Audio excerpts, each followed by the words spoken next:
Need a boost? Sometimes all it takes is tapping into your inner cool.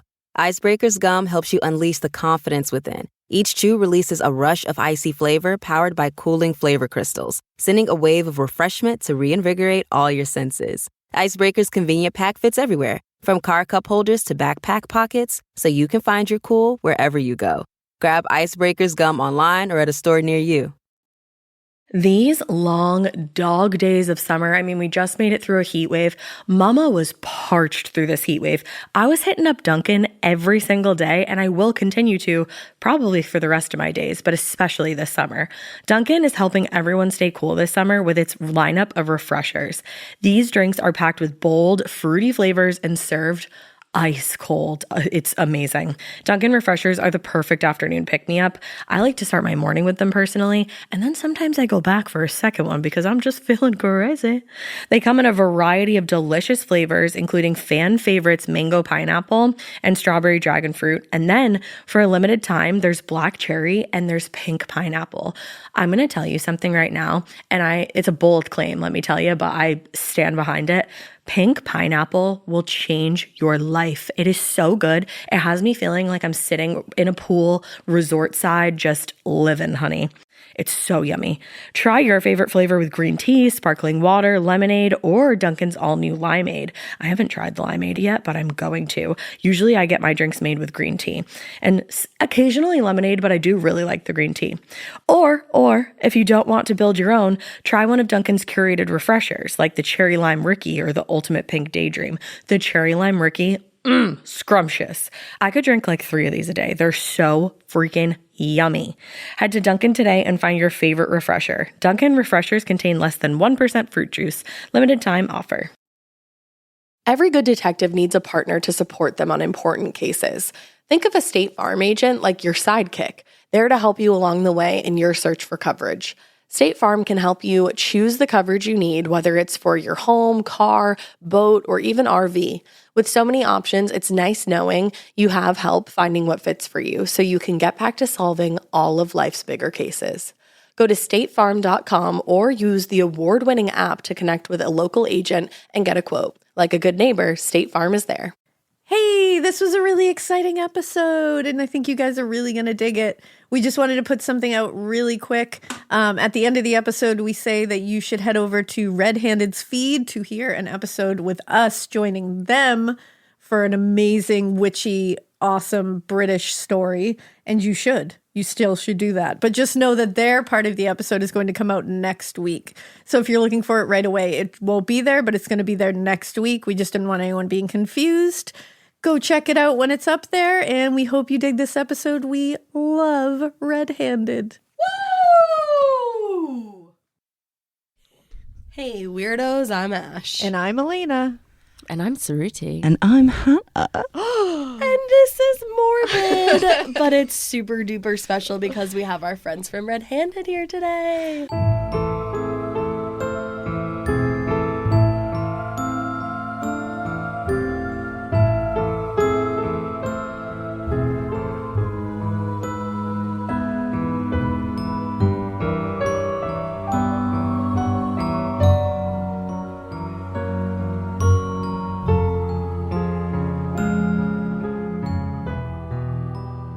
So excited. We're so excited. We're in, well, obviously Boston. Yes. But you had to we're think about it though, didn't you? Yeah, I really did. Like this, because we're on tour at the moment, and the amount of times I've like gone out on stage and how I'll start the shows, but like, insert city, what's happening? Like, sometimes I'm like, we? Is it Dallas or is it Houston? Where did we leave from Honestly, this I morning? I'd be like, we're here. Yeah, That's we all only that have matters. one show left. We've got New York tomorrow, and then we're done. We Yeah, are done. Trage. Are you ready to be done? I would do this for the rest of my life, like Really? so Love happily. that. Yeah, Oh, I love that. love the road. Saru, not so much. You're like, I'm going home. No. Getting in my comfy pants. No, I'm like, look, we've been on the road for 27 days. Oh my God. And I'm like, that's great. Love meeting everybody. Excellent cities. Right. Having the best time. But I'm also like, I'd quite like to go back to my bed, back to my shower, and Yes. cook myself a meal in my own kitchen. Oh, It is not delivered to me in some sort of plastic carton Yeah. in my bedroom.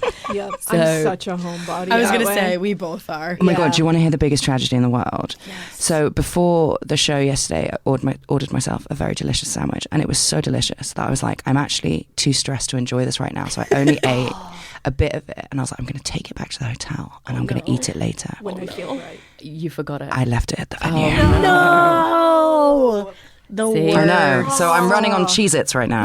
Oh, Oh, that's terrible. Well, Mikey's on his way with a delicious spread. Okay. So once we're done with this recording, we can take a have a break and we'll break. have a little I spread. cannot You wait. know? I'm because so pumped. I have had this morning 4 pieces of yogurt covered raisins. No! And Four that is all. individual 4 raisins. individual yogurt covered raisins. I had like 3 bites of my kid's leftover like waffle that she had already taken like 100 bites of, but I just quickly was like before I left. So that's what I'm running on. I'm right not now. going to tell you guys what I had for breakfast because I had an awesome breakfast. So, We're moving all on like, now. We're goblins right now. And Ash is like, I don't know. I had a full like, I'm Food fed. Network breakfast here. I literally did. You did. You really did. She had avocado toast with a lot of garlic and onion on it. I'm gonna throw you under the bus. And I made a little fruit salad. Yeah. Oh, Yeah. Yogurt covered raisins, anyone? I have a box left.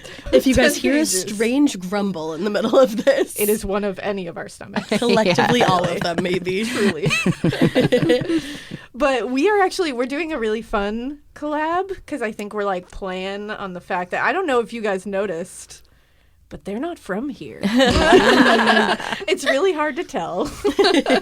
They have awesome accents that I could listen to literally all day. All day. That's why I love your podcast for everything, you. but your voices are so soothing. Oh, thank you. No one back home it. cares because they all sound like I this. know, like whatever. So it's always fun to come here. See, and we always get the like you have Boston accents, which are not like the They're not good accents. they're not beautiful. Yeah. So like even people wicked here are like pisser. you have some of the worst accents in this country. Yeah. So I don't think that's true. I like the Boston accent. Yesterday we were at the venue and the lovely old security guard, he like walked me back to the hotel. Oh yeah, no, yeah, they walked And I us. was Yeah. like, that's so sweet. And he had like a proper like, Oh, yeah. I am from Boston. And I'm not going to try do it because I'm terrible at accents. That's like my dad's accent. Oh, yeah. Yeah. Oh, I love it. I That's just wanted like- to give him a hug. That's everyone's dad. Yep. That's what Everybody's Boston everyone's dad. here Nice. or grandpa here is the full Boston I loved experience. it. I loved Yeah. it. Oh yeah. Everyone knows a Sully. Yep. Everyone, you know. Yep.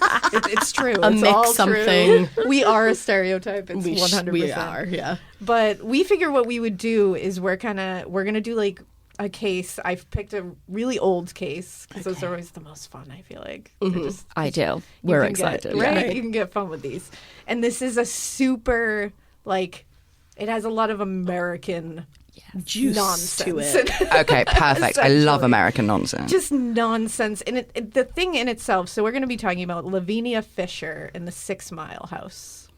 Well, never heard of it. I Oh, hadn't good. either before this. Ideal.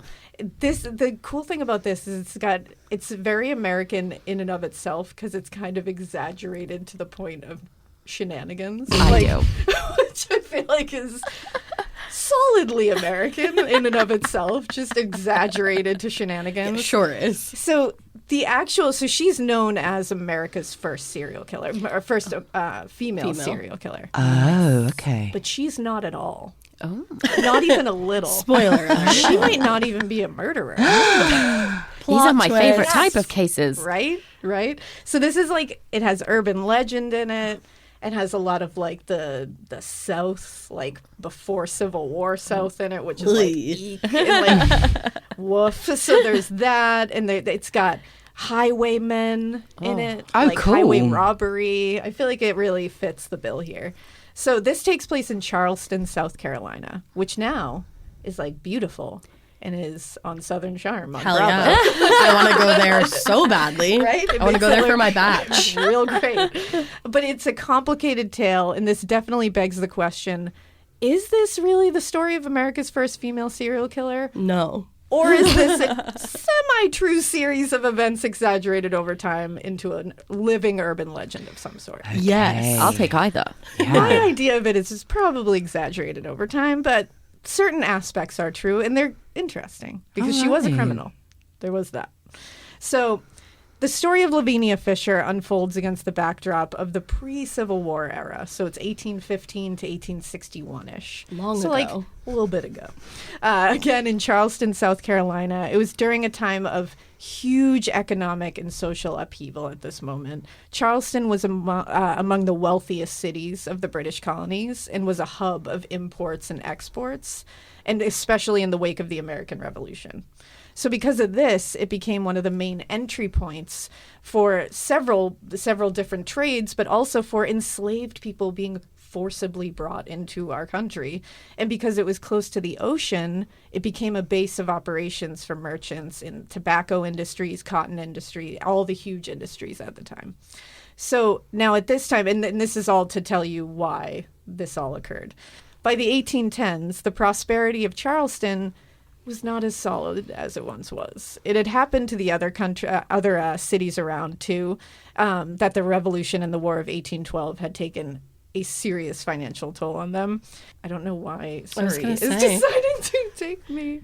Hold on. Siri just popped up and she was like, I don't know what to tell Siri's you. like, I didn't get that. Could you please, how do I get Siri to stop? Hit Stop, Siri. escape. Hit escape.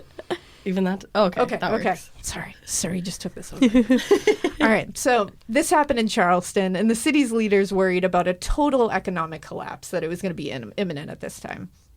Because of this, they feared the city would be, quote, reduced to a city of beggars, vagrants, thieves, and cutthroats. Wow. Right? So Paris. Yeah, there right. you go. And they were thinking pirates. Pirates are just going to infiltrate Right. That's into fun. these ports. And pirates were still a thing, but they weren't the pirates that we're probably picturing, like all high seas adventures and like rum jokes. Like that's what I picture as a pirate. Jack Sparrow. They were like scary as fuck. Like they were Like real, Captain Phillips. Yeah, like scary.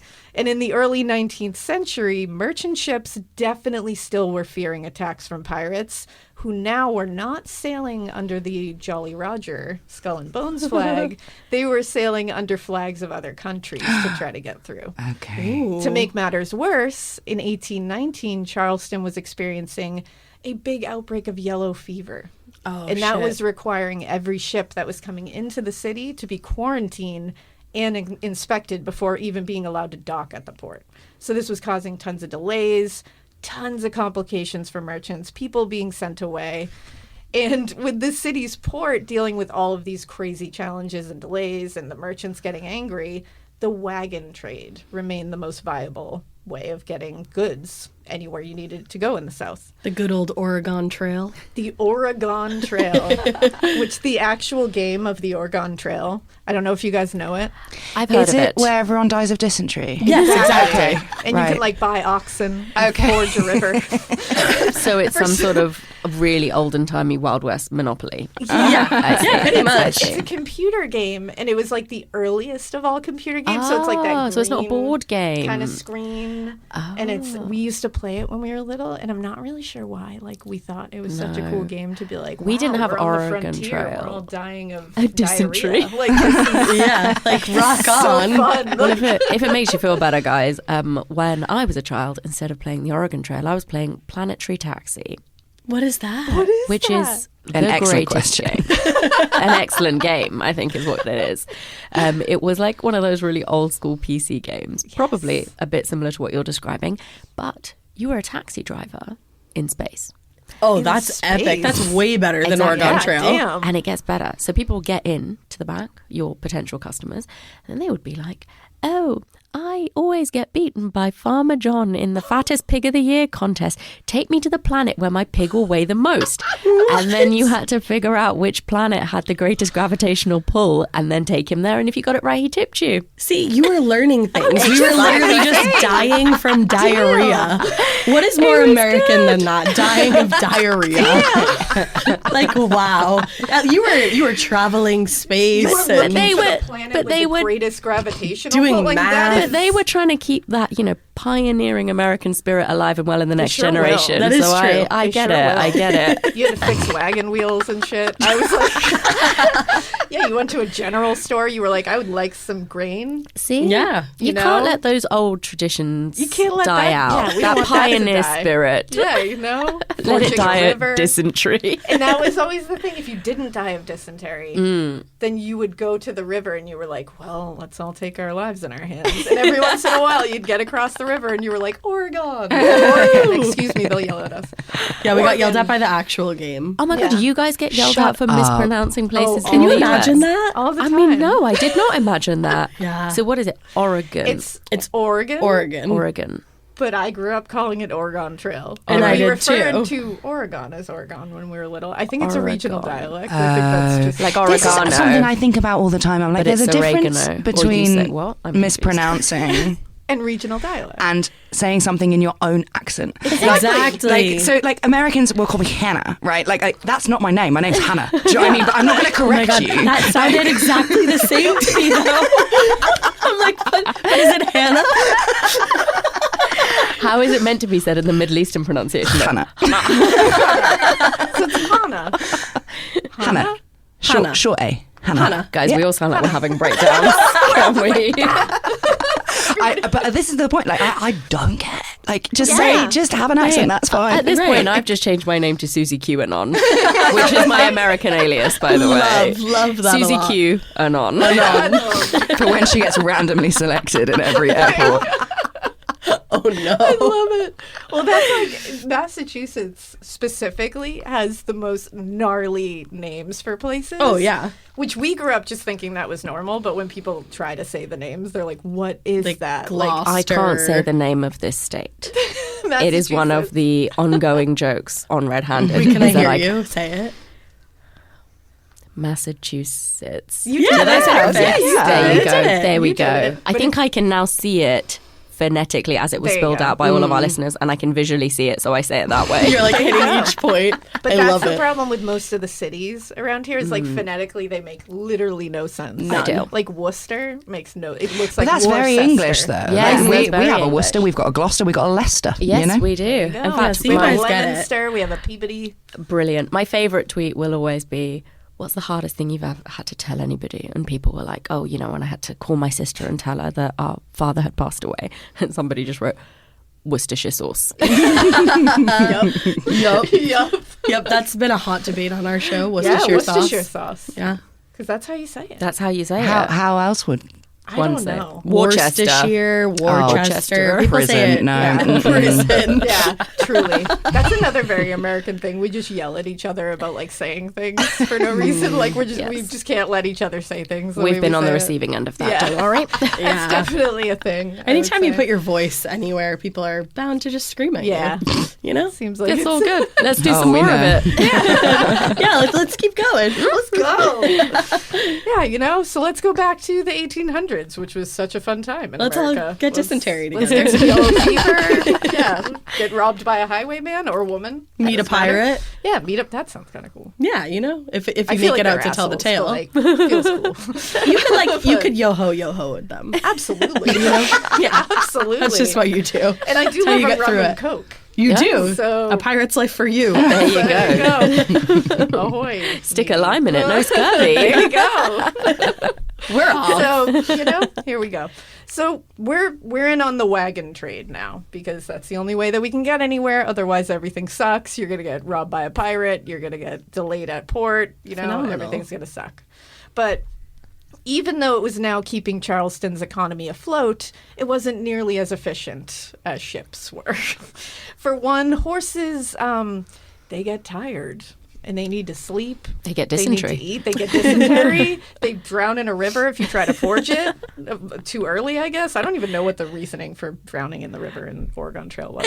It was just like I think just cause. it was just a crapshoot. yeah, It was you like, don't know how oh, to swim. Yeah. Yeah, right. I'm like, who's getting swimming lessons on the Oregon Trail? Exactly, you know? Yeah. Oh, if you were in the river, you were gone. Yeah, you're like that fucked. was it. Like no one swam. It There was just, rapids. whoops. Yeah. Yeah. All the wheels went out, and you were like, oh, well, there that goes. But yeah, that's what happened. So horses need to rest. They need to eat. And while some traveling merchants had no problem sleeping in their wagon, and they could do that without getting robbed or murdered, the journey was often hundreds of miles, and the driver, not to mention any occupants that they had with them, would need to find some kind of shelter at various points along the route, especially for storms, weather, all that good stuff. This gave rise to, quote, stage taverns or inns known just as houses. Oh, like a public house. Exactly. And those were along the outskirts of major cities where travelers could stop for a night, rest, water their horses, water themselves, AKA shower. There you go. But like the shipping industry, the wagon and stage trade came with a ton of fears, not about pirates anymore, but now about being robbed or having an entire wagon or coach be stolen right out from under you. So in the early decades of the 19th century, Charleston, South Carolina was not so different from the other colonies around. It was always walking a line between the pre-revolution wilderness of the past and the industrial, socially complicated society that was going to be on its way in the latter half of the 19th century. But it was ruled by economic opportunity mixed with intense fear of any kind of change. Sure. So things weren't great. It was one of those very unstable at that moment. So let's get to the legend or urban legend of Lavinia Fisher. So Lavinia and John Fisher, they were married and had lived much of their lives in or around Charleston. When they were in their mid to late 20s, the couple operated an inn that was referred to as the 6 Mile House, along with what was known, it was on Meeting House Road. So the name 6 Mile House was basically the mile marker that it was on. Clever. It would indicate to travelers how far you were from the city. Nice. So other inns had names like 5 Mile House, 4 Mile House. Imagine that. You can see where that's going. Half Mile House. I would want to be like 1 Mile House. Yeah. Like we're number 1. That's what I would want to do. 6 is like, eh. But these houses offered travelers and merchants a place to stop and rest, get food, water, an overnight stay. And if they as they traveled in Charleston to sell their goods, or as they traveled out, that's where they would stop along this way. So travelers leaving the city would be, as John Ralphio in Parks and Recreation would say, flush with cash. And this made them pretty easy prey. I had to. You can never can't let get them around it. No. But this made them very easy prey for highwaymen, or in this case, highwaywomen. So the legend has it that Lavinia would lure in guests with her seductive wiles. I mean, her name's Lavinia. She's must be kind of lady. hot. It is a hot girl name. Right? It really is. Lavinia, I'm like, you have to be good looking. You do. Right? I feel like she was. Yeah. And Hopefully. not only would she lure them in with her womanly wiles, but then she would double down and cook them a home-cooked meal. And that's the way to any man's heart, you know? And then she would sedate them with warm tea. Oh my god. I mean, I kind of fancy her now. But unfortunately, that warm tea was poison. There's always a catch. Yeah. You can't No get one's a it 10 all. out of 10. Yeah, you can't Yeah. get it with both hands. It's just something's going to happen. We'll knock off like 2 points. Yeah, it's She's like, an 8. She still sounds great, to be honest. But She's a 10, but she will poison you. Exactly. Take it or leave it, boys.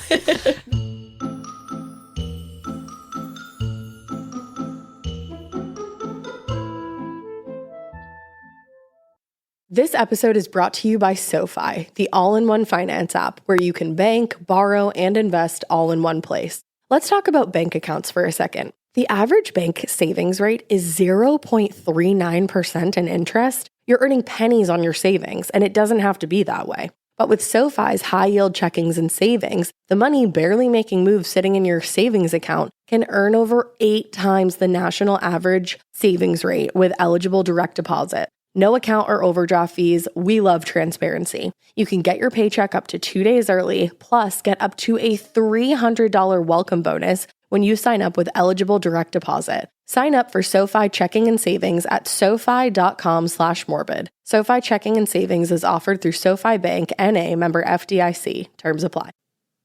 Every good detective needs a partner to support them on important cases. Think of a State Farm agent like your sidekick, there to help you along the way in your search for coverage. State Farm can help you choose the coverage you need, whether it's for your home, car, boat, or even RV. With so many options, it's nice knowing you have help finding what fits for you so you can get back to solving all of life's bigger cases. Go to statefarm.com or use the award-winning app to connect with a local agent and get a quote. Like a good neighbor, State Farm is there.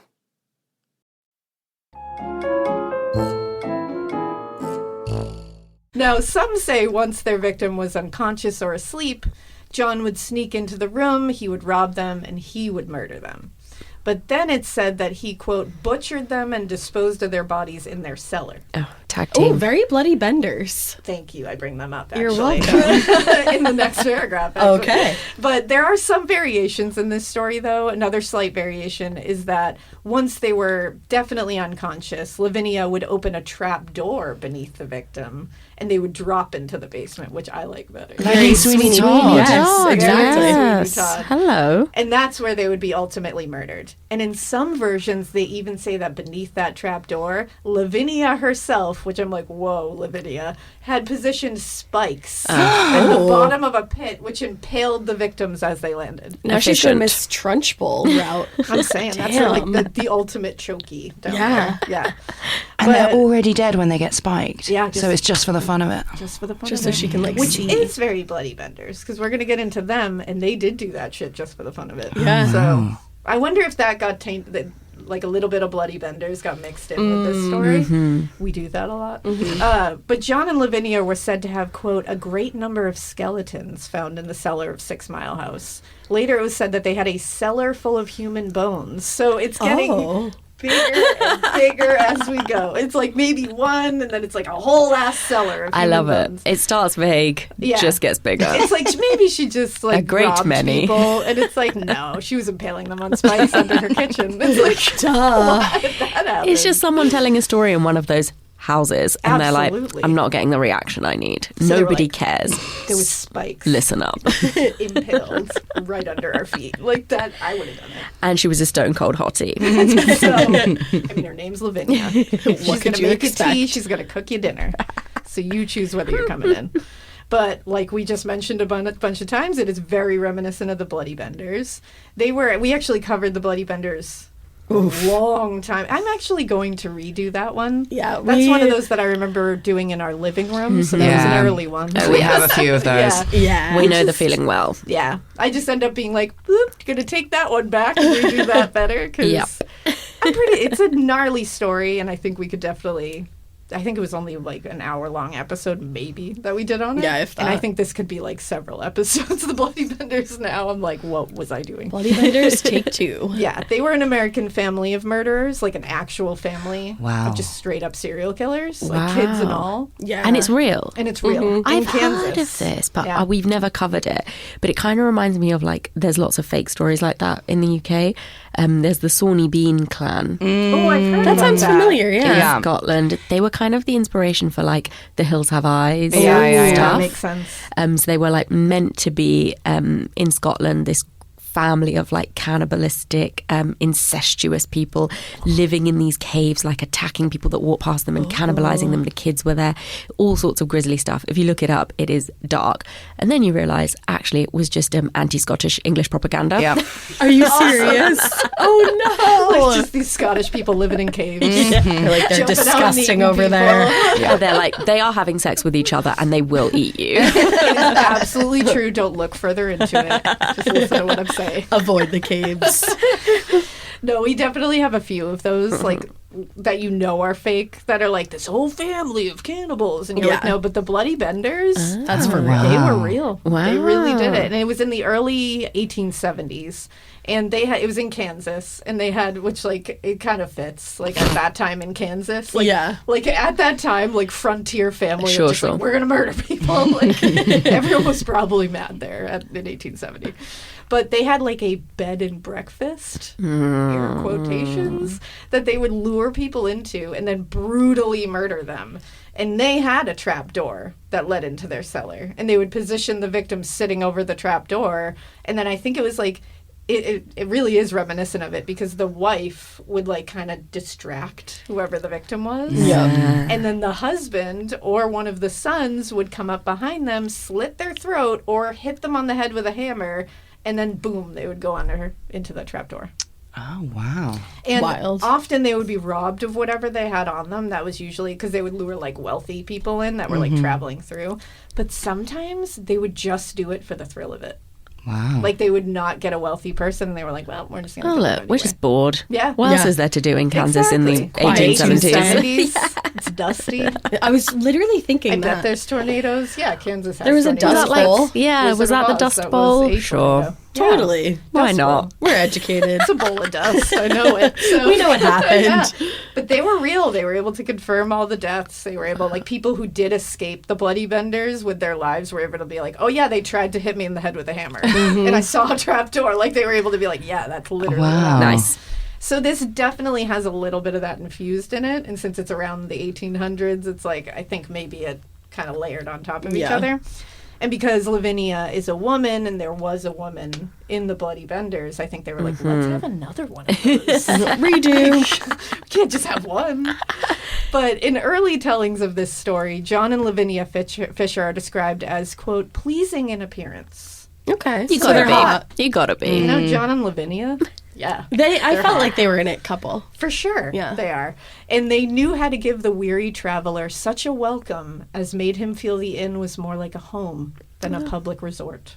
Was it the trapdoor that like, made it feel homey? I think it was the spikes that you land on. It just feels like home. Like set the ambiance of it Yeah, all. you know? It was the lovely rug over the Exactly. trapdoor They were like, and the "This is spikes. beautiful." But the Fishers weren't only praised for their resort and their loveliness, but also for their food, which was apparently described as excellent fare for man and beast. Wow. So Get they're some and give it to your dog. Yeah. I always want to hear about my cooking. Whenever my husband's like, this is delicious, I'm like, would a beast like it? It's really, can we get a beast in here? 'Cause this isn't enough. But later, however, the entire area around 6 Mile House is described as a haven for, quote, gangs of white desperados who occupied certain houses and infested the roads leading to the city. White desperado. Huh. I'm just picturing that. I know. Man. But it is said that travelers passed these houses with fear and trembling. Oh no. Because it was just bad guys. I hate everywhere. that. And the more dreaded than any of the other of these haunts was known as 6 Mile House, occupied by John Fisher and Lavinia. So the legend tells listeners that the robberies and missing travelers went on for more than a year, until finally the bandits were located in the neighborhood of 5 and 6 Mile houses, then traced to the houses themselves, and the situation came to head when a young man, hatless and coatless. Oh, no. whoa. Excuse me. How are you meant to tell if he's a good guy or a bad guy? He hasn't got a hat on. If you are hatless and coatless. And coatless. Exactly. Oof. It's Excuse quite me. hot in Charleston, though, isn't I it? know, it is. Wicked. Yeah. Almost as hot as in this room. So you would think, I know, right? Can you feel it? But it's like if I saw him hatless and coatless, I'd just be like, well, it's warm. Yeah, Back right. then, they were like, you are either a You're a victim of a vagabond. crime or you are a desperado. I don't know. There's nothing in between. And he was riding into town hatless and coatless. How dare he? Dare he? Right? How dare he? And he was frantically seeking the sheriff. So the man told authorities that he had been attacked. Oh no. And that those who had set upon him, he said, were no less persons than the man and woman who kept 6 Mile House. I don't know if you remember, but that is John and Lavinia Fisher. I knew A it. likely story. I feel like this is just a cover up because he's turned up drastically underdressed to this Exactly. town. And So he's he's like, like- oh, I was robbed. I have to explain this. So the man says, he claims that he had seen the Fishers on the previous night going through his belongings, and he had heard them make mention of having to attend to him the following morning. Uh-oh. So he got out of there. Which I think was a little hasty, because they do run a bed and breakfast. So if they were like, we should attend to our guests tomorrow, he's like, they're going to murder me. Okay. Like, he just left. He caught a vibe. Yeah, he But did. it's either a really good thing or a really bad thing. I know. Maybe he just has a better intuition than I do. Yes. I know, would've trust been your like, gut. They're going to give me a continental breakfast. It's nice of them. I know, if there's the promise of breakfast, you're going to stick around. Yeah, I'm not leaving, so I'm going to fight through it if there's breakfast involved. We spent all day yesterday telling people to trust their gut on the episode. And today Yeah, you're we like, did. I don't know about that. Today I'm like, except if there's breakfast. Not a continental, though. That's not good enough. It's really No. not. Cooked breakfast. Yes. Homemade. If I can have it Exactly. like in bed, Sure. straight on a up, nice tray. on a tray. With a trapdoor under it. With a trapdoor. fresh Even if juice. there's spikes, as long as I can have like buttermilk pancakes Delightful. sitting in bed. Yeah, with nice right coffee. before you die. Yeah, that's all I need. Yeet it into the trapdoor. That's all that I need. So the sheriff went to 6 Mile House that day, and he drove the band of robbers out, including John and Lavinia Fisher. And he left a man on site to ensure that these bandits did not return. So he was just like, get out of your own house. And this guy's going to stay here and make Rude. sure that you don't.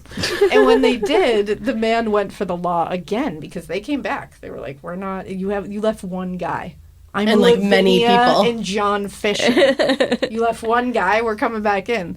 So he went back to the sheriff again, who at this time finally apprehended the entire gang and confiscated 10 muskets, some pistols, knives, and a large canister of powder from the house. A large canister of powder. Was it powdered sugar for pancakes? No. That's the question. I don't think so. They don't specify. That was going in the So- tea. that was going in the tea.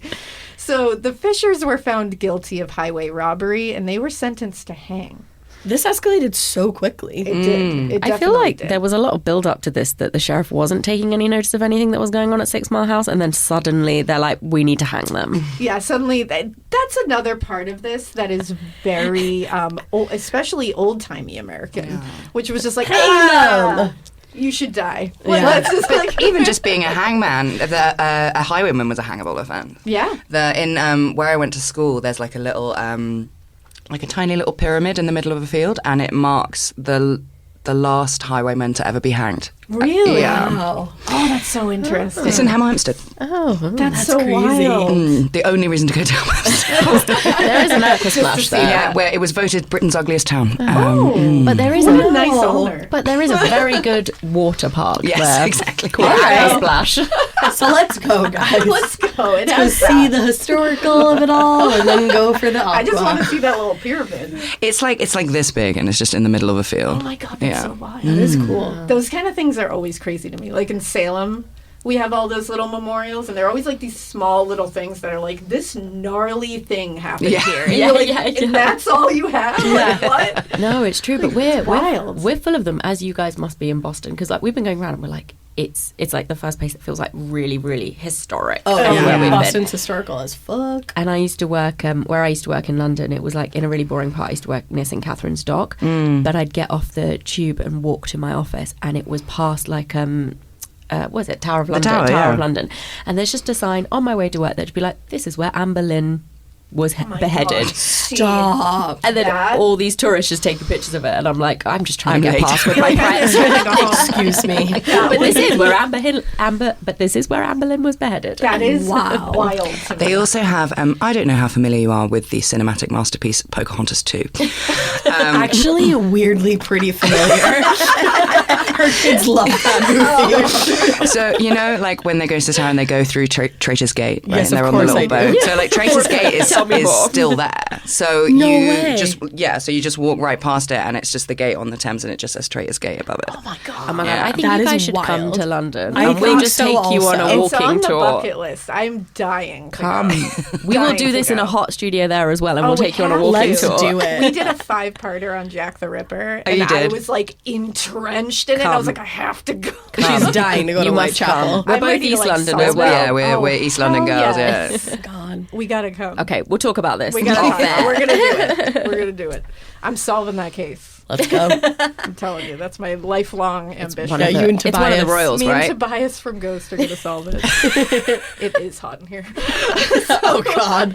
What have I done? So yeah, the Fishers were found guilty of highway robbery. They were sentenced to hang. They sat in their cells for nearly a year, waiting on a pardon for their execution. And apparently when John was visited by a local priest, he was very contrite. He wanted his soul to be saved. But Lavinia, she had no interest in salvation. She really only cared about being pardoned. It never came. Oh, no. When the day finally came, John begged his wife to make peace with her God, but she absolutely refused. To not one word of religious instruction would she listen. That's like kind of badass, not gonna Especially lie. back I love then. that. I feel like especially back then, that was like Yeah. straight up rebellion. Yeah. Now, when their execution finally arrived, apparently Lavinia had to be dragged from her cell while she shrieked and raved like, quote, one insane. Which I'm like, was she insane or was she just about to be hanged in front of a crowd? You decide. Like, I don't know. I might shriek as well. Yeah, maybe. I don't think a lot of us could be like stoic in that moment. But some say Lavinia and her husband were dressed in white outfits as they made their way to the gallows, like matching white outfits. While other variations insist that Lavinia was wearing her wedding dress. Stop it. No, she wasn't. No, she was not. And when she finally reached the gallows, Lavinia blurted out profanities from the gallows, which I think is pretty love badass. And before famously shouting, if you have a message you want to send to hell, give it to me. I'll carry it. Lavinia. Which is Bad bitch. You just want like a guitar riff. Yeah. Like this. I was like, For holy real. shit. She's going on tour after this. She is. But some say Lavinia even cheated the hangman at one moment by jumping from the platform before being Hell wrestled yeah. back into position What? just above her own trapdoor and then hanged with John. So to this day, it's said that Lavinia's ghost haunts the grounds that once held the old city jail, where she was held for nearly a year before her execution. Others say she haunts Charleston's Unitarian Cemetery. And whatever the case, her spirit is believed to still, quote, roam and haunt the last areas she knew and where she felt most unsettled in her life. So that's the story. But here's the real story of what happened. She was a nice lady. Lavinia was a school teacher. She retired at the age of 30. No. At the age of 30. Yeah, back then she was like, Oh, yeah, really? that's true. So not a lot is really known about the Fishers before their arrests in actuality, but for all intents and purposes, their story begins in the winter of 1819. In response to the rise in highwaymen robbing people, that was happening all the damn time, there were lynch mobs that were formed, and they were basically the one bringing justice outside of the law to these random highwaymen. Of course, we know this was often a legit act of terrorism masked as justice. Yeah. So frustrated by the ongoing attacks on travelers and merchants on Meeting House Road, on February 16th, 1819, a heavily armed mob assembled and rode from Charleston in the direction of 5 Mile House. Oh, damn. They had received word that a gang of thieves, who was responsible for a string of highway robberies near Ashley Ferry, had holed up at one of the houses, and they were determined to smoke them out and bring them to justice. According to author Bruce Orr, which we will make sure we give a little reference in the show notes for his book, the mob allegedly had permission from the owners of several small houses in the area to proceed as they saw fit. Which I don't know if I believe that. I was going to say, I doubt that. They're like, they said it was fine if we murdered these people, okay? So They said to do whatever we wanted while we that were house here. said it was fine if we lit this one on fire. So talk to someone else. I don't know. Now, among the many obvious problems with mob justice is that lynch mobs tend to lack information and objectivity. Instead, This is a really reasonable lynch mob, actually. And we have a really thought out opinion. we have cited sources of what happened. Instead, they really only operate on reactionary emotions and just collective outrage. That'll usually. do it. That's usually the case. No one's taking a step back and really thinking in these cases. So in the case of the attacks along Meeting House Road, none of the victims who reported being attacked or robbed could actually identify any of their attackers.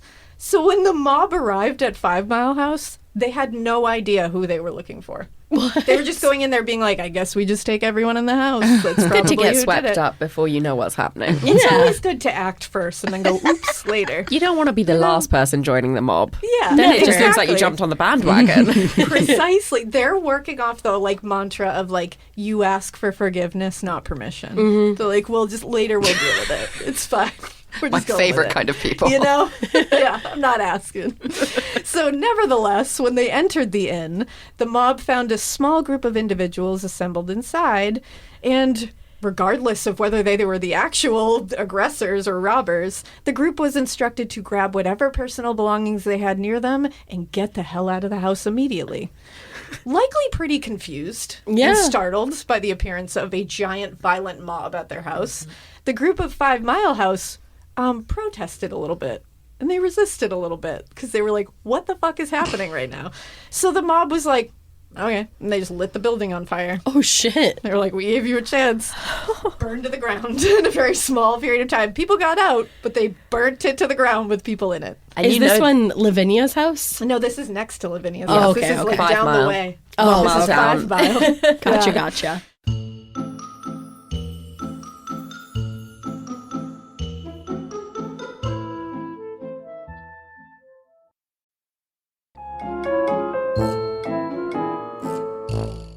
So the mob was like, well, that worked really well because now the house everybody is got gone. out. We burnt that house we got right down. everybody out. So they were like, all right. So they moved a little further up the road, hoping to dole out some justice to 6 Mile House as well. Here we go. So the proprietors of 6 Mile House and the visitors of 6 Mile House actually listened and complied.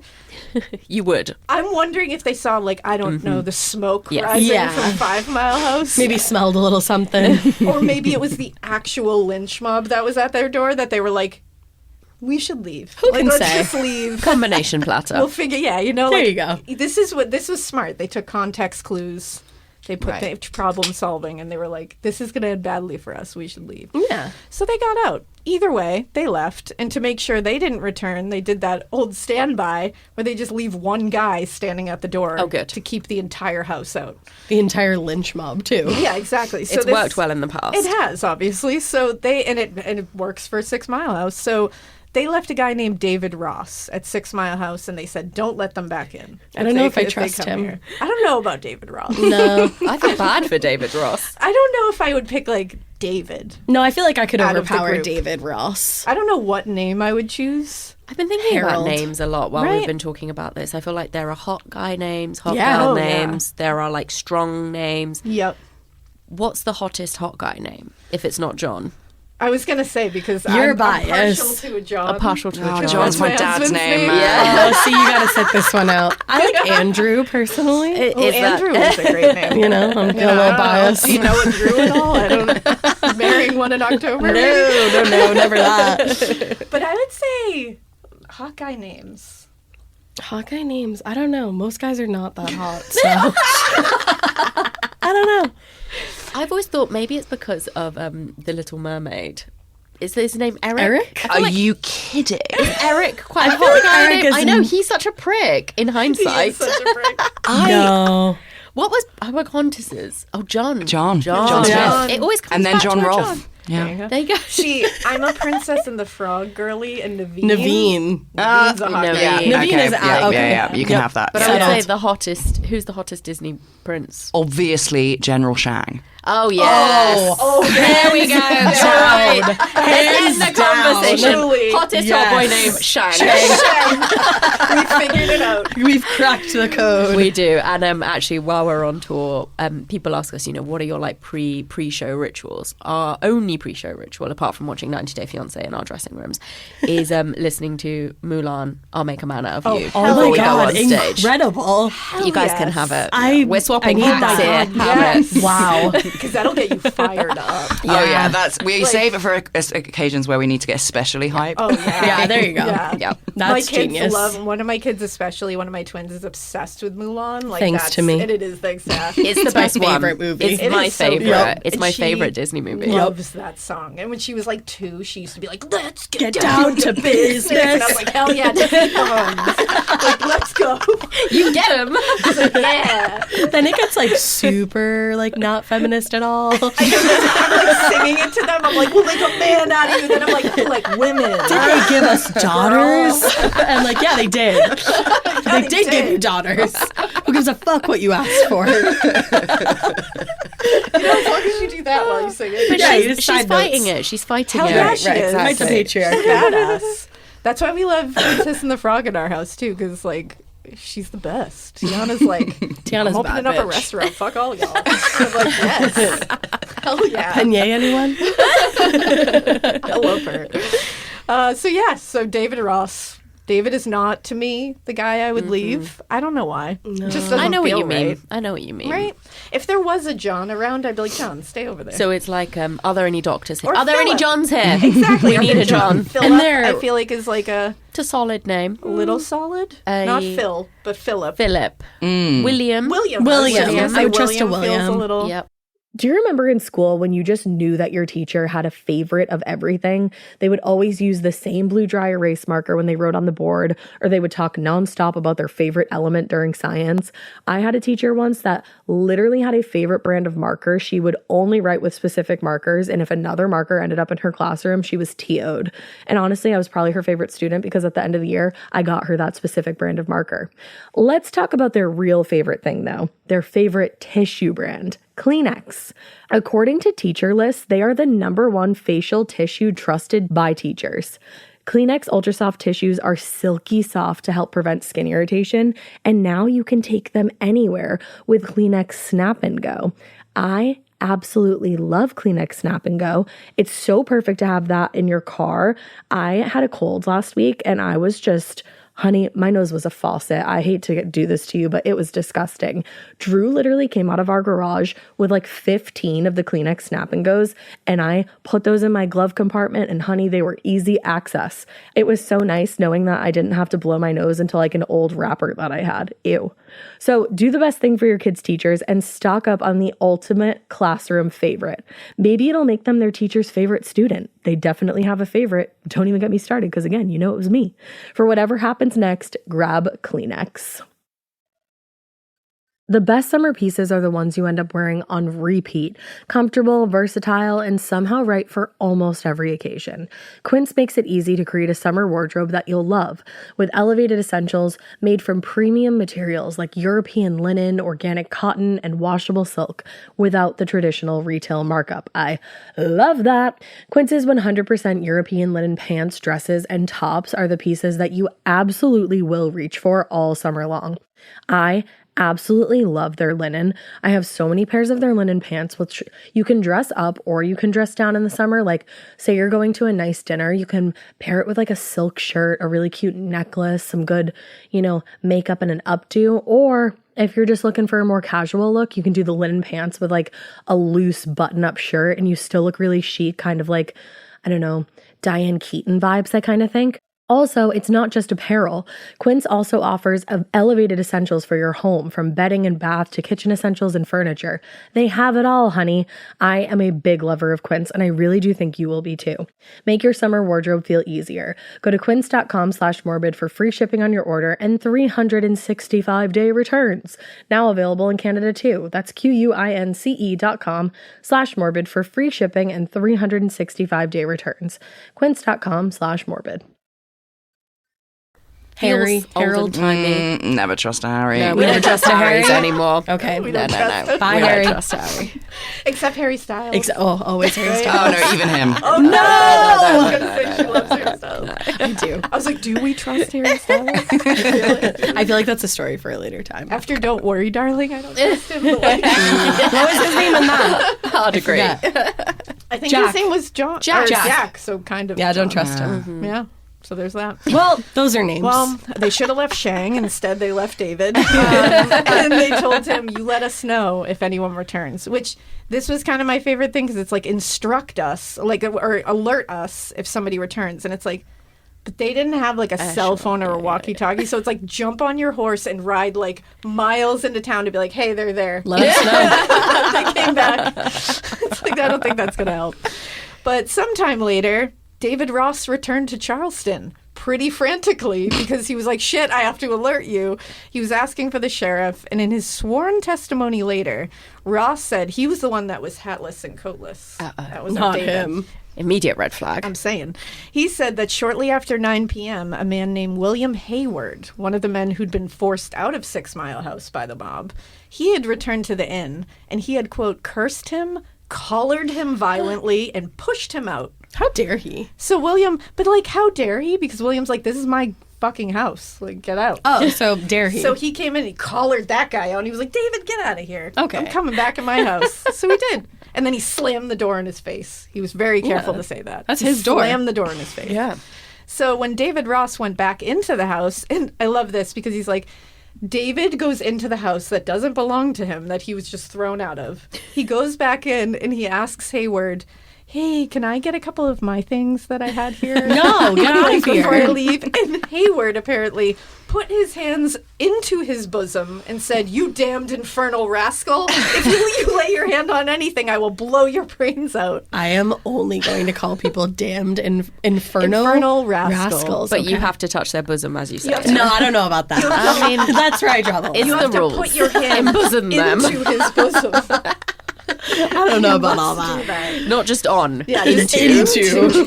Enter the bosom. Like, how do you become one with someone's bosom in that Full moment? send. I mean, we'll find out when you eventually When do you it. do it. I'll let you guys know. You are going to do it. But after being rebuffed by Hayward a second time, Ross was surprised to find that more of the people from 6 Mile House were now returning and were like, we're just going to come back into our house.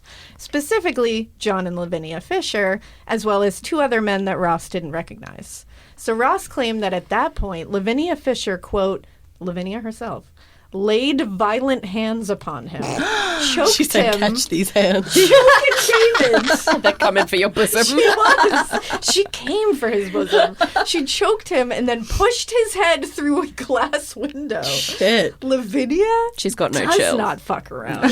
She has no chill. She was But like, that's what "How dare happens. you?" What's that like horribly offensive chart that people post on Twitter where they're like how hot she is versus how crazy she is? Lavinia's That's a what 10. it is. She's a 10 on out of both. 10. It's true. She's going to throw your head through a glass window. But the 6 Mile House gang continued beating Ross with their fists and with loaded whips. Which What's a I had no loaded whip? idea what a loaded whip was, because a whip, I'm like, what? I looked it up, and apparently loaded whips were shot loaded, and it would make them heavier and like more dangerous. So one Ouch. end of the whip was essentially like putting rocks in a sock and beating someone with it, but like with a whip. I Oh my see. God. So I it would was- cause a lot of damage. I was trying to think Hardcore. of some sort of joke like with loaded potato Right? skins, but then I just got hungry because I've only had 3 raisins today. Oh no! Now that you said potato skins, I'm like, Should we order it? Mediterranean about platter. that. We want potato Like, skins. olives? Yeah, now I want potato skins. I do too. I'm not going to lie. make those later. Oh, now I'm thinking of food. I just thought of Taco Bell real quick. Okay, we're moving on. We're moving on. Thought about it. It's a passing thought. It was only after they had beaten the crap out of David Ross with their hands and with loaded whips, and that Lavinia had choked him and thrown him through a clay glass window. It was only after this that he was able to get through that window and just take a run into the woods. That man was running for his life. He fucked around and he found out. But he wasn't even done being Oh. fucked around with because he ran into the woods. He reached the cover of the tree line and they started firing guns at him on the tree line. Well, you're And gonna this still is the find real out. story. Like the other one was like the urban legend. This is the real thing. So he managed to make it back to a main road and was crossing Righteous Bridge. Don't know what that is, but I keep thinking of like righteous. Yeah. Like, the Righteous Bridge. Apparently it was just outside of proper Charleston. And that's when he spotted the entire gang pursuing him still. And Lavinia shouted, "You damned infernal rascal. Yeah, she did. If ever I catch you, I will give you 100 lashes." I love her a lot. Which also makes me think, I'm like, was Lavinia the one with the loaded whip? Yes. It sounds like it. Yeah, I mean, maybe 6 Mile House was some sort of BDSM dungeon. That's why I'm situation. like, what's going on in there? Not to kink shame wild, Lavinia, Yeah, right. but That's what's what the spikes are happening? for. Yeah, I'm like, is just consent involved? Yeah, but maybe it is. Maybe this is all just some really elaborate role play situation It between could be. Lavinia and our what's his name, the running away man, David David. Ross. David Running away Ross. man. Sorry. And somebody just saw it all happening, Yeah. and then wrote a really loaded piece about how she was some sort of highway Yeah. woman, but actually she was just running some sort of innocent BDSM Yeah. dungeon from Instead, 6 she Mile was just House. like a really professional dominatrix. and she I just could see stuck it. to the plot line. Hell yeah. She was like, you didn't say a safe word. And We're he's going with running this." away because he wants it to end, but he can't remember the safe He word. can't. The safe word is Sheng. Full It was a circle. hard one to remember. You know, she's like, just "I trying to haven't make a seen man that out of him. movie." It hasn't come out yet. Damn it. So yeah, she also used the damned infernal rascal, which I'm sure is like the asshole of that day. Yeah. Like, you know, like everyone was just like, oh, you're such a damned infernal rascal, which doesn't have the same feel as like you're an asshole. Doesn't or like pack the same punch. Yeah. But yeah, she's going to give him 100 lashes if he doesn't, or if she catches him. But the group must have kind of given up the chase at some point. She didn't catch him because Ross managed to make it safely back into Charleston that evening to cry in front of the sheriff and be like, why did you leave me in front of that house? What a baby. Meanwhile, it was David. You left David. What do you expect? That was your own doing. Ew, David. Ew, David. So meanwhile, a merchant by the name of John Peoples, which I love that name. Fun. Peoples. He was headed out of the city, and my thing just went into black. Okay. Towards Meeting House Road. And when he reached 6 Mile House, John Peoples stopped at the inn. This was after all of this. It was around 11 p.m., and he was just going to rest and water his horse. So, you know, as one does. So once he stopped at the end, he alleged that he and his young companion, who was a young boy, I don't know if it was his son or what, they don't say, they were attacked and robbed by multiple people at 6 Mile House. In his official affidavit, he claims that as he was arguing with his companion over who would get the water bucket for the horses, 9 or 10 persons, among them a tall, stout woman, came out of the same house. That was Lavinia. They were armed with clubs, guns, and pistols and immediately made a violent assault on them. So according to Peoples, the woman among them was the most vicious of all of them. That's Lavinia. And was active in beating him, cutting him over the head and eyes with a stick. Okay. Like, So calm down, Lavinia. Lavinia is... She needs to talk to someone. She does. She's like, this is what you paid for. She's like, I know. She's like, what? It's part of the whole thing. the safe word. But then nobody can remember Shang. But John Peoples and his companion were eventually able to escape the gang and made their way back to the road. I love that they were just attacked while they were watering their horse, and they're like, and they just like run away. Life was hard back then. We think we have it bad now. Tough. Try to water your horse these days. Just stopping at an inn. But although he wasn't aware of it in that moment, John Peoples was pursued by 2 of the men in the gang to the road. He just didn't know it. And these 2 men rode up on him and the boy who was with him, and they brandished pistols and demanded that they hand over any money or valuables that they had.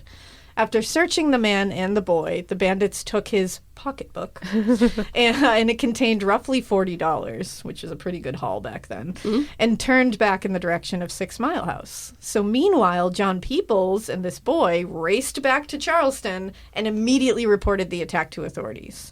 Although he couldn't positively identify each member of the gang right then and there, John Peoples, quote, had just cause to believe that among them was William Hayward, John Fisher, and his wife Lavinia Fisher, another man named Joseph Roberts, and another man named John Andrews. Lots of Johns, lots of Josephs. That's what we like to hear. Names. So author Bruce Orr points out that among the more interesting aspects of the John Peoples affidavit is that the document looks like it was written in the handwriting of a lot of different people. So that's weird. That is. And at various different points in the affidavit, his name is spelled Peoples, like Peoples, and Peoples, Peeples. I wonder why. So people think this means at least another person was involved in writing that description of events, but they're not sure why. And it's also possible when you really think of, like, you know, history and reality in that time, he might have not had an ability to read and write, so they might have had to have somebody documenting his report. True. It's still interesting. He also notes that the list appears to have been added to People's affidavit likely after it had been filed, and it's a list of the people they think were in 6 Mile House. And that was John Fisher, Lavinia Fisher, William Hayward, Joseph Roberts, William Andrews, Seth Young, which I didn't see a Seth in there. No, I never saw a Seth Never coming. saw that coming. No, it's like when you watch Game of Thrones and you're just like, why is he called Jamie? Thank you. You're like, Why is he called Rob? Rob. It's Rob. Tyrion and Rob. Tyrion, Rob. Cersei, you know, like all these really Jamie. cool. Daenerys. Yep. And it's like, no, just Rob. I do love Rob, though. He's my favorite. So Yeah, man. Actually, you know what? Fuck John. Yeah, in fuck that. John. Fuck John. Right. Thank you. Right. I don't get agree. enough of that. I'm a Rob girl. Yeah, I mean, little hot-headed. little bit. Think about it. Think like, about what we you're really doing, like Rob. that. We really loved it. I don't know why. Such a Rob. Such a Rob. Just Rob thing to being do. Rob. The red wedding was like a real dark moment. It was in a my dark life. moment. Wasn't You're ready right. for Let's that. not upset ourselves Yeah, again. let's not go there. That was Can't go rough. there. When he says mother, oh, okay. No, don't go there. Don't go there, we Can't go said. there. I saw it in my head. But it's the way he says it. And if anyone's complaining about spoilers, that show's like 10 years old. Yeah, sit down. Stop it. Stop and it. all I said was he said mother. Okay. He did love his mom. So we got a Seth. Which is a trick because we got like John, William, Joseph, William, James, John, James, John. Seth. So, okay, there he is. Seth does not show up again. I don't think. Seth Pour one was, out like, for of Seth. there. Yeah, pour one out for him. So, with sworn affidavits from 2 victims and witnesses, Sheriff Cleary quickly assembled a huge posse of police officers and vigilantes on February 19th, 1819. That's when the group headed out to 6 Mile House. And when they arrived at the end, they surrounded the place, demanded everyone surrender immediately. And that's when they basically were able to search 6 Mile House, and they found that large storage of weapons and powder. So that was all true. So the gang definitely had the means to resist them, but I don't know why they decided not to. I don't know if it was they decided it was too big of a posse to overwhelm, or John Fisher. There is one like set of tales, and I kind of believe it because I feel like John Fisher was like a good husband. Yeah. He's a John. He's a John. He's a John. You know, we love a John. We do. And John Fisher apparently said that he opted to surrender rather than risk injury or death to his wife. Oh, I believe that. So he did that for Lavinia, which in the power couple that is John and Lavinia, I feel like that is right. Believable. Whatever their reason was, they were arrested without a fight, and the sheriff successfully did get John and Lavinia. They also got James McElroy. They did get Seth Young, but I don't know if he ever comes up again. And they got somebody, James Howard. So evidence taken from the home, and this does come back, so don't worry, I'm not just randomly saying it, was a large cowhide, but they didn't own any cows. So they were like, where the hell That's did this troubling. come from? Yeah, and it was like a recent cowhide, and they were like, wow. what's this about?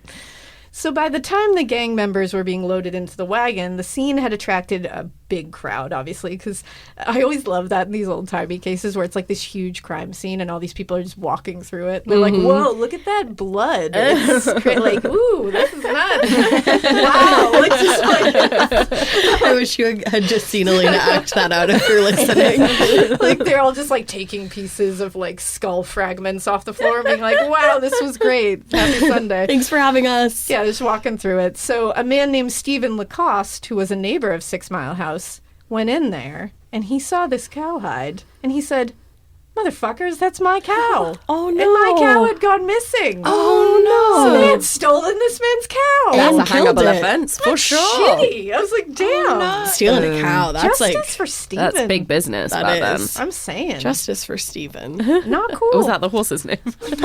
Stephen. So rather than leaving the scene as it was or coming back later to search it more, they just set it on fire. Easy. What else are you going to do? It does seem to be working well for them. So it was burned to the ground. And a few days after their arrest, or a somewhat more thorough search of the grounds around the area was made, which I love that they burned the place down and they were like, we should go back there and look to see if there's any evidence. It's really cleared out all the clutter, though. Yeah, they were like, we really took care of We stuff. made it easier. Made it sanitary.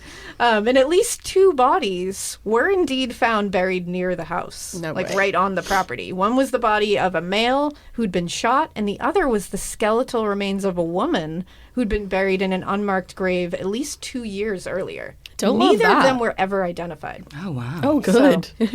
There was at least 2 there. And the members of the 6 Mile House gang were taken to the city jail, which was apparently only a small step up from like medieval dungeons. At the time. There was no running water. There was no bed or toilet. Instead, there was a pile of wood chips where they were like, that's your bed and your toilet. Oh, wow. So have fun with that. And apparently, if you were a violent offender, you were just shackled to a steel ring that was in the middle of the floor. And if you stepped out of line, you got the shit kicked out of you. So that's fun. And they said that it was also not unusual for a corpse to reach an advanced state of decomposition before being removed from a cell. So You don't it's want to do great it in any there. sooner. You don't want to go to the city jail. So at the time of John and Lavinia's arrest, South Carolina still operated under a colonial justice system. So this system was based on a mix of biblical edicts and laws imposed by the British Crown. No thanks. Oh. Thanks a lot, guys. So as such, the crimes of which the gang were accused, highway robbery, were considered a capital offense, and that made all members eligible for the death penalty. So by February 22nd, the sheriff had also arrested gang member James Sterrett, which would bring the total arrested to 7. Some more arrests would come later. By the end of the week, I think there was about 9 people that were arrested from that house that were in the gang. And once they'd all been rounded up, they were all brought before John Peoples, and he identified them all as the ones who violently attacked them and robbed them. Imagine that.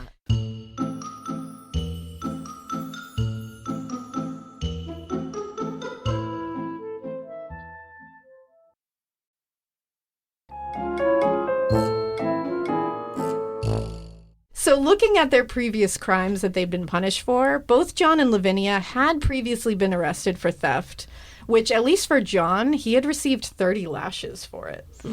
James Sterrett had also been convicted of theft on one occasion, and he had been branded as his punishment. Oh, wow. And Joseph Roberts had had a piece of his ear chopped off That'll for teach theft ya. as well. I'm So- still not totally convinced these people weren't just taking part in some elaborate BDSM situation and they all loved It's it. sounding more and more like It really is. to be quite honest.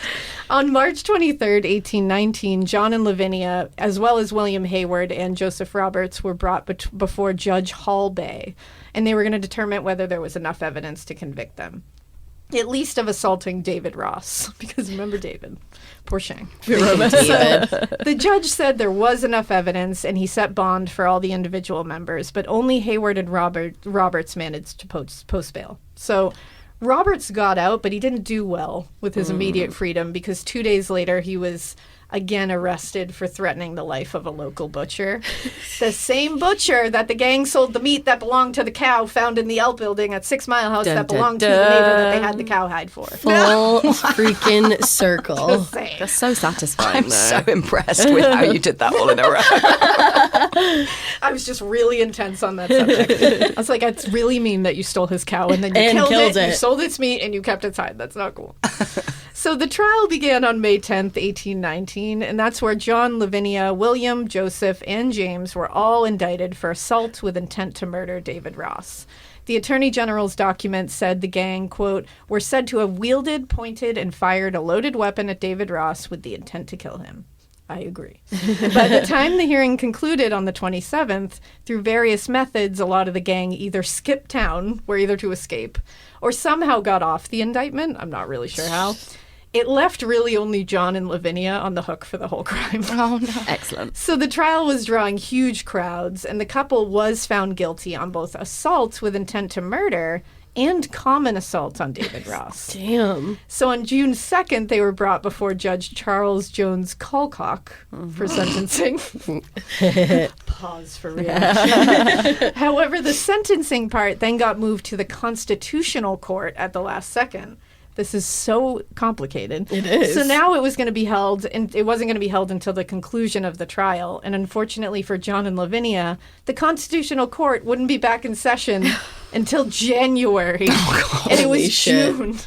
So the couple was going to be held at the city jail where you pee where you sleep and you might die and rot in there. And this had been going on like almost a year at this point. Yeah. And in the meantime, William Hayward had been recaptured in South Carolina. And because he was tried and convicted in absentia, so while he wasn't there, he was returned to Charleston to await with the Fishers. So the gang's all getting back together, you know, Yay. which is nice. Reunited. And as a husband and wife, John and Lavinia were held in the same cell. So that's That's sweet. nice. Precious. But they were on the ground floor initially, and Ooh. that was like the really bad floor to be on. Is It's everything dripping Yeah. it's all onto you? dripping. Oh, There's no ventilation. It's Yeah, just we don't not good.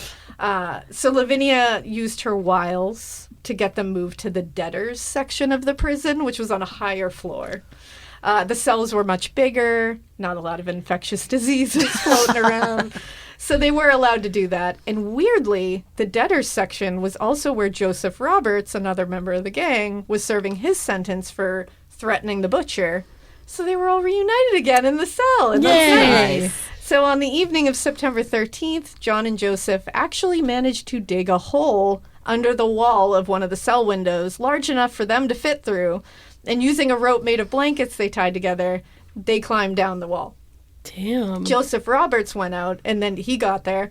John was going down, and the blanket rope snapped. So he fell 20 feet to the ground below, and now Lavinia couldn't escape. Good. So she's just sitting there with a giant hole in the She's like, wall. that sucks. Awesome. She's like, I actually don't know anything about this. She's like, we didn't want to go with the ladies first. In here, okay. You know that feeling when you come home late from work and those puppy dog eyes just pierce right through your soul? Or when you're packing for a trip and your cat refuses to leave your suitcase? Yeah, we've all been there. Pet parent guilt is real. And you know what? It's completely normal. That's exactly why Hill's Pet Nutrition exists. They understand that being a pet parent means being human, with all of our imperfections and daily juggling acts. Hill's science-led nutrition helps you give more love than humanly possible. Whether it's those long work days or trying to balance attention between multiple pets, Hill's Pet Nutrition gets it. They've created science-based nutrition that supports your pet's lifelong health so you can feel confident even when life gets hectic. Because you're only human, there's Hill's. Science does more. Ready to let go of the guilt? Find the right food at hillspet.com/podcast. That's hillspet.com/podcast. This is a paid ad by BetterHelp.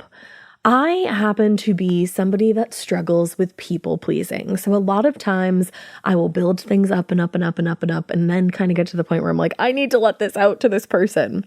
Even in 2026, that stigma and just stigma in general can get in the way of a lot of things, like getting support for your mental health.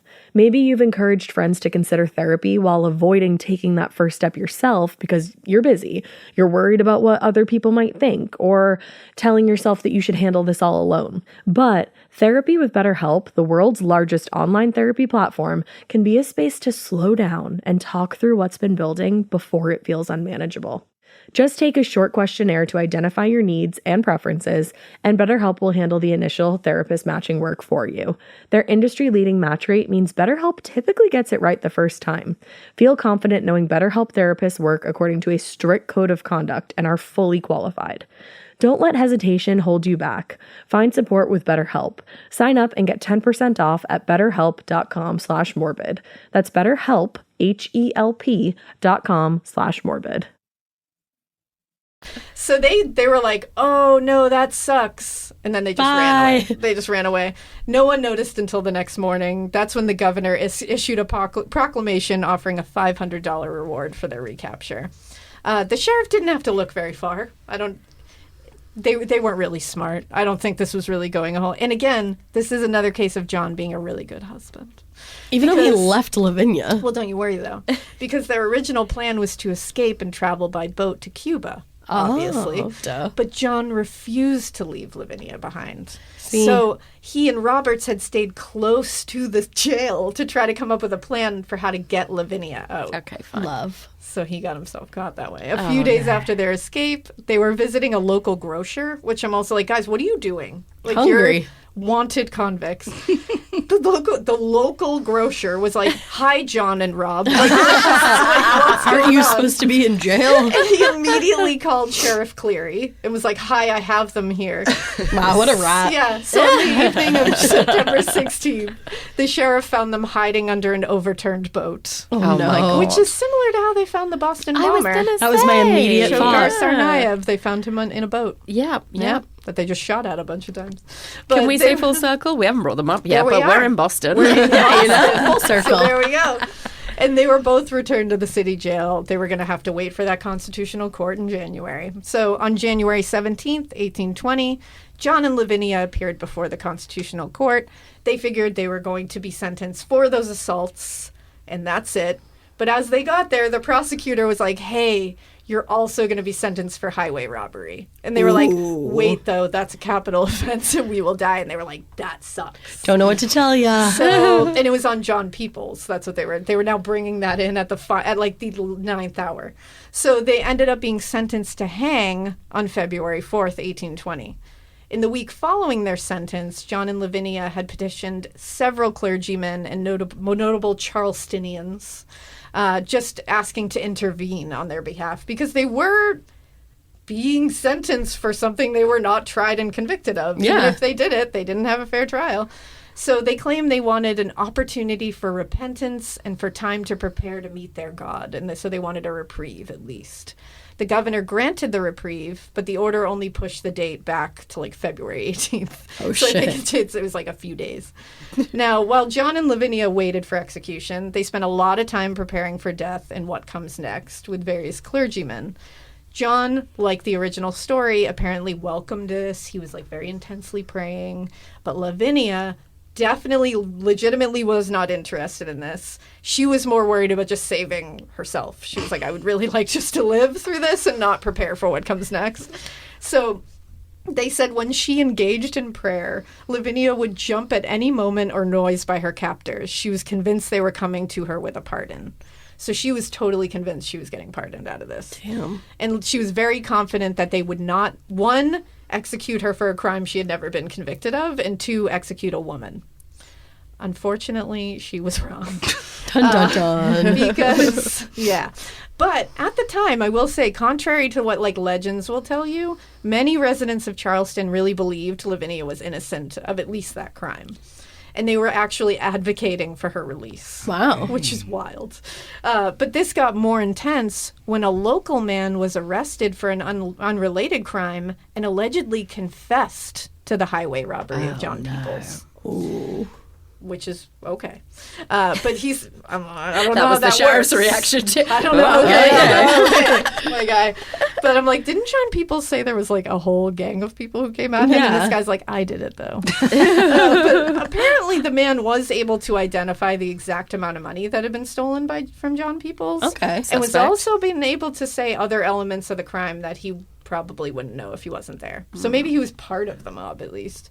Regardless of the confession, though, the governor refused to extend the reprieve, and in fact, he left the city just to avoid any negative press. He was like, I know this guy says that he did it, and we never actually tried you or convicted you for this, but I'm going to go on vacation. Godspeed. See you later. Honestly, how on the nose is that, though? Damn! Like, he's like, I'm out. Yeah, he was like, I'm going to go Bye. on vacation with my family. Yeah, that's like in the Jack the Ripper case. When he was just like, well, I'm out. I'm going to go to Sweden. See you guys later. Like, Yeah. I hope you guys catch him. See ya. Good luck. I mean, it is one way to deal with all of your problems. Just Just to leave. Sweden. Just leave. There you go. So now they were going to be killed for crimes that they were very sketchily associated with, and they weren't even tried for. But there were bodies found on their property. So, like, this is kind of mayhem. Yeah. Like, in all ways. You're like, they did do some bad stuff. They I'm stole a pretty cow. Sure they stole Yeah. and killed a cow. Yeah, so fuck them. Sold the meat. And then they did. 2 people died on their property at the very least. And one of them was shot, so like, One of them was shot. yeah. Just saying. So when February 18th arrived, caskets for the Fishers were selected. So beautiful. And the hangman was measuring the length of rope when John and Lavinia were led from the city jail to the gallows. And apparently, it is true that when Lavinia saw the hangman measuring the rope that was going to be used to hang her with, she shrieked in terror, her cry chilling every heart with horror. Which, yeah. Yeah, So that'll the- do it. They were presented in the town square before they went to the gallows, and they were covered in loose white garments together. Apparently, it's like a smock thing. I don't know why they would do it. But they were given one final opportunity to say goodbye, and at this moment, they fell into each other's arms. Ruin me. I know. Like, I know. wow. They begged the hangman to spare their lives, but the hangman was indifferent to their suffering. And he was apparently very aggressive and, like, manhandled them Well, both. he's a hangman. Yeah, that's you have to have that job. But once John and Lavinia had gone on the had gone on the wagon, they made their way to the gallows. Huge crowds are following them. It's like a parade. And when they arrived, John climbed the scaffold without incident, but Lavinia refused to move from her spot at the bottom of the stairs. She had to be carried up on the platform.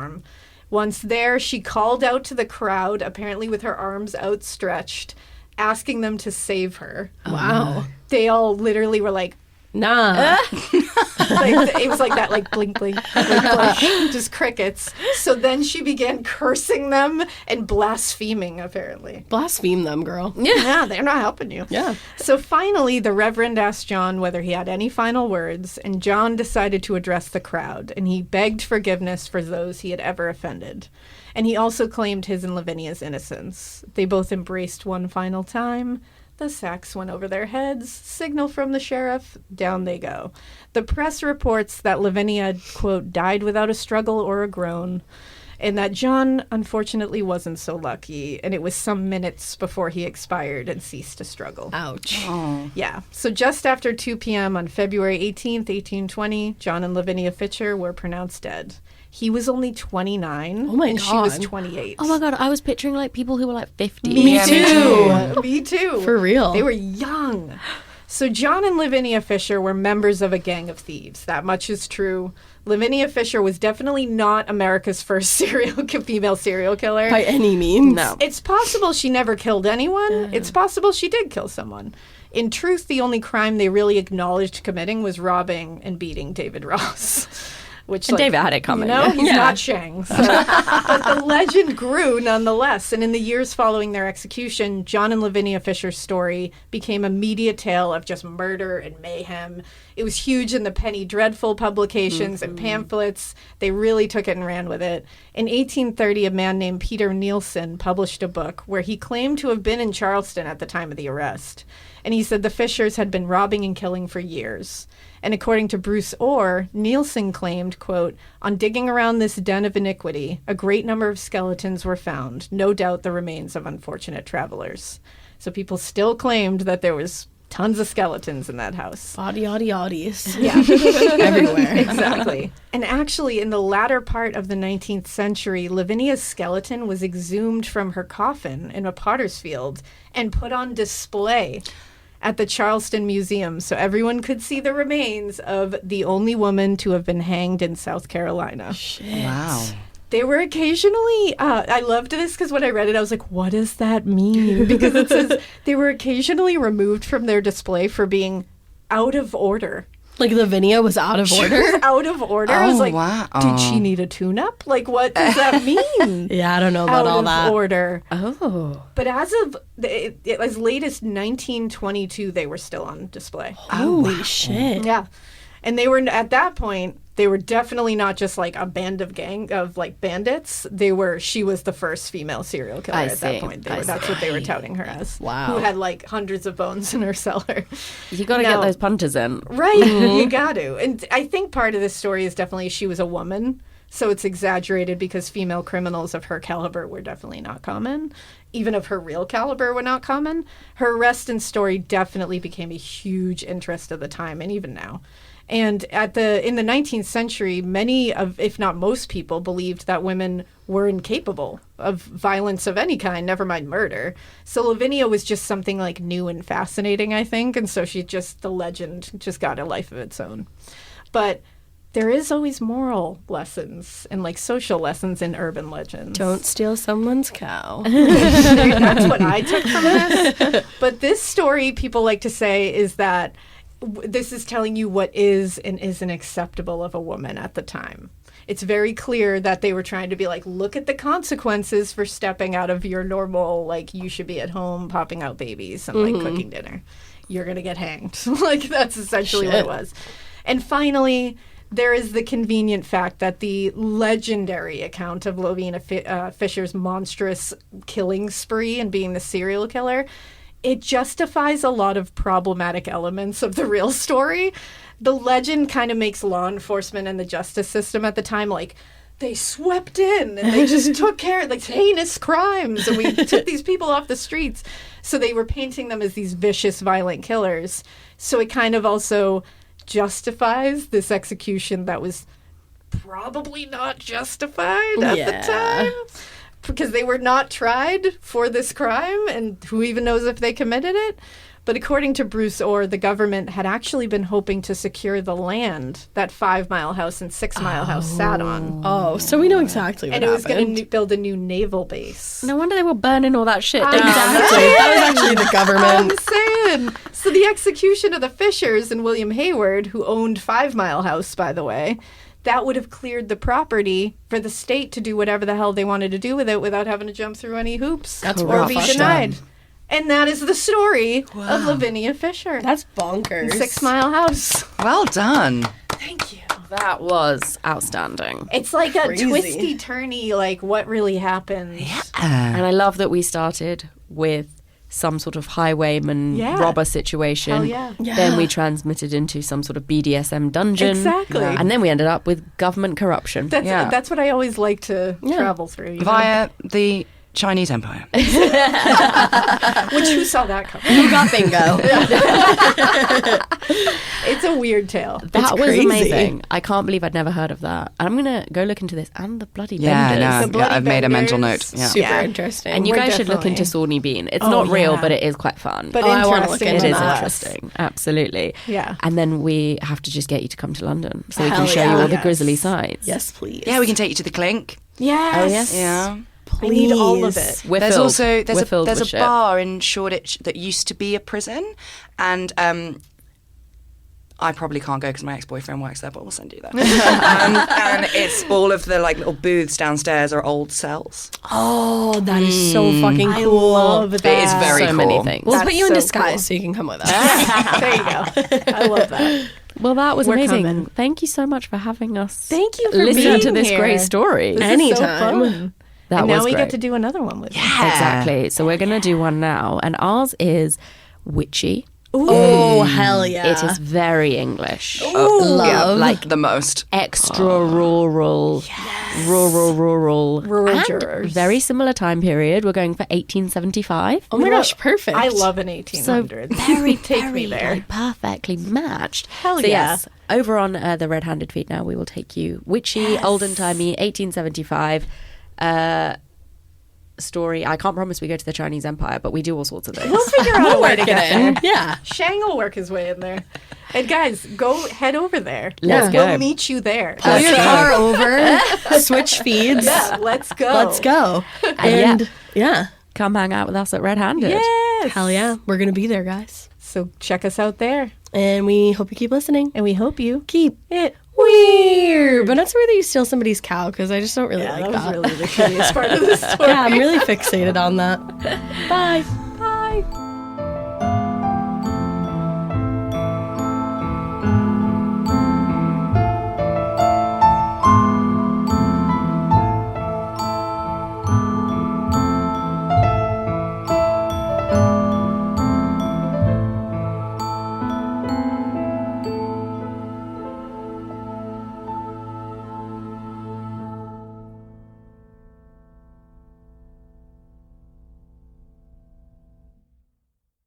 You wouldn't take financial advice from a 72 hours in a single day alpha influencer, would you?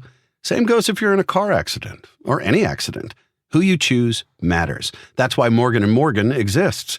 They're the largest injury law firm in America, and they've built a reputation by actually winning cases, not just talking about it. Over 1,000 lawyers across all 50 states and $30 billion recovered. Injured? Go to forthepeople.com/podcast. That's forthepeople.com/podcast. Traditional home security only alerts you after a break-in, and that's too late. Simply Safe is changing that. Stop. This is Simply Safe. Police are on the way. We don't just alert, we stop crime before it starts. Simply Safe, plan starting around $1 a day. Save 50% on your new system with professional monitoring at simplysafe.com/SXM or with promo code SXM. Outdoor deterrence requires a Simply Safe Active Guard outdoor protection plan starting at $49.99 a month. Visit simplysafe.com/licenses for alarm license information. Tennessee 2012.